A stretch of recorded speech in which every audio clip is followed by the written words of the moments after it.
Hi mga mi! Good morning! Today is another video naman yung gagawin natin. Mag-update tayo sa ating ampalaya. 45 days na po ito mga mi. Kung nakaraan, nakita nyo yung video natin, maliliit pa sila. So ngayon ito na po sila mga mi. Tingnan nyo po. Nakakatuwa po sila tingnan. Ang tataas na nila at nagsisimula na silang gumapang sa itaas. At ito na po, marami na po silang bulaklak at meron na po na bunga. O, diba? Yung gamit natin dito na binhi mga mi ay Galaxy F1 po.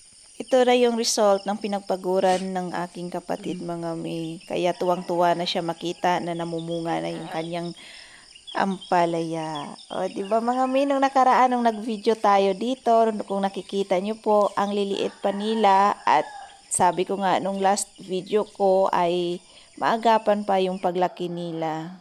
May mga natitira pa namang maliliit mga mi, pero hahabol din yan.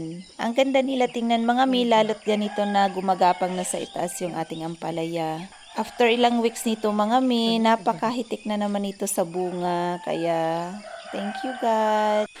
Bali mga mi, mayroon pala ditong nilagay na talong at sili yung kapatid ko sa ilalim nito. Napakaganda ngayon ng panahon. Kung makikita nyo, napaka-blooming din ng ating mga ampalaya ngayon dahil ang dami niyang bulaklak. At may mga ilan-ilan na dito mga mi na may mga bunga na katulad nito. O, diba? Yan po yung kalapan natin sa itaas mga mi. Ayan, kung makikita nyo po, ang daming bulaklak ng ating ampalaya mga mi. O, diba, napakaganda niya tingnan mga mi. Natutuwa din yung gulay natin mga mi pag inaalagaan natin sila. May mga iilan na mga bunga ito mga mi at pwede na natin din ito gulayin. So, expected natin mga mi, mga ilang araw pa ang makalipas. Nako, parang may bubong na din tayo dahil sa kapal ng dahon ng ampalaya na to.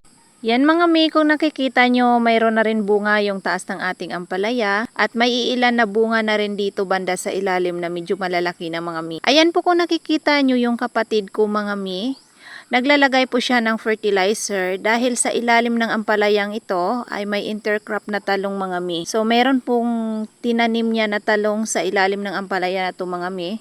At yan yung nilalagyan niya ng fertilizer sa ngayon. Ayan po, kung nakikita nyo yung talong na yan. Yan lang for today's video mga mi. Thank you so much for watching. Don't forget to subscribe and click the notification bell for more updates.